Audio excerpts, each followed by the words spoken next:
Korey Kealey joining us once again. We're going with Foodland, Ontario, using a lot of their recipes today. Ontario turkeys. I think most people that are buying their turkeys are buying them fresh and they're all local and they're huge. Like mine was a 16-pound turkey and I've got turkey for forever. Yeah, because you have a big family, but it's not that big. And I also do like to use the leftovers. And turkey soup, you have to use the turkey carcass and throw it back in, add the water, celery, carrots, onion, and cook it, make a nice broth. But then with all the meat, what do you do? So this is a quick kind of stew that you can make up, and assuming that you've got leftover potatoes, leftover carrots and parsnips, your turkey, you can whip this up in no time. So what I've done is just taken a container basically of mushrooms, 8 ounces of mushrooms, clean them, give them a little wash. You can see mushrooms. You don't want to soak them in water because they're very porous and they'll absorb. So you just want to brush this with a light, or you can even pull it off, like scrape it. Okay? And then you're going to saute 1 onion, 3 cloves of garlic, and the mushroom for 7 minutes until it's soft. And then we're adding 2 tablespoons of all-purpose flour. And what this is going to do is absorb any of the liquid that's in there, and it's taking the flavor. And then we're going to add some seasoning, some thyme and sage. And then we're adding this liquid, either broth like chicken broth, or if you have leftover turkey stock. And then this is going to thicken up, and it's going to make it really, really saucy and delicious. And as it thickens, you'll see it's really easy. So this is like the quick stew that you're going to be making, basically.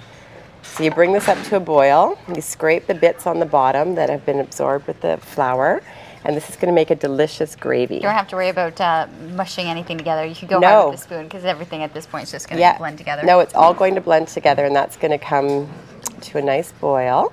And so we basically have 2 cups of new potatoes. If you go to the market, still gorgeous, gorgeous foods out there. You're going to see the rutabagas, you're going to see parsnips. Parsnips look like a giant white carrot. They're kind of creamy on the outside, but then when you peel it, it's nice white, really, really white. They have a bit of like a strong flavor. Parsnips are really good roasted. So if you peel these, slice them up, put a little bit of olive oil, roast them, they caramelize and get sweet.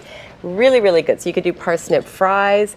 When you're cutting your parsnips and your carrots, like my mom taught me this, and it's not a big deal, but sometimes just the way you chop a vegetable can add interest. So if you do a zigzag, you can have these nice pieces. The key to a stew, though, or cooking vegetables, is that you want them to be uniform pieces so that they cook at the same rate.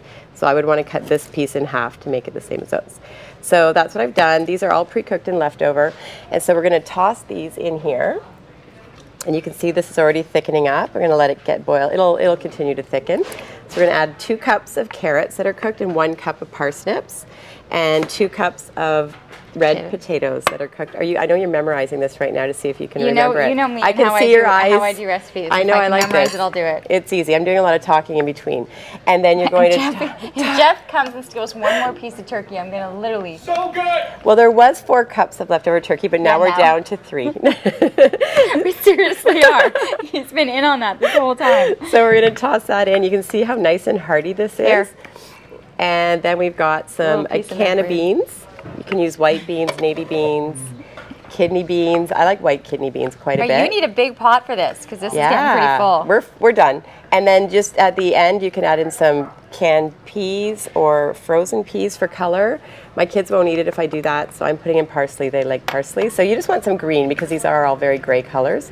You could toss some cranberries in here. That would be beautiful. So this is easy. This is a Foodland Ontario recipe. You can find it at foodlandontario.ca. Serve it hot. Serve it hot. Crusty bread in a bowl. It's a stew. It's a delicious, yummy stew. So just basically you need to bring this to a heat because these things were cold and you're ready to go. So whipped up, and as long as it takes you to kind of chop up your leftovers. 7 minutes probably boil. Okay, what a great idea. And this recipe can be found Foodland Ontario. Yep. Great. Check it out there. What are you going to make in the second segment? Oh, we're going to do a turkey salad sandwich. Nice. Yeah. I have a feeling a lot of people are going to work today with that in their lunchbox. I think so too. You'll give it a little bit of a spin.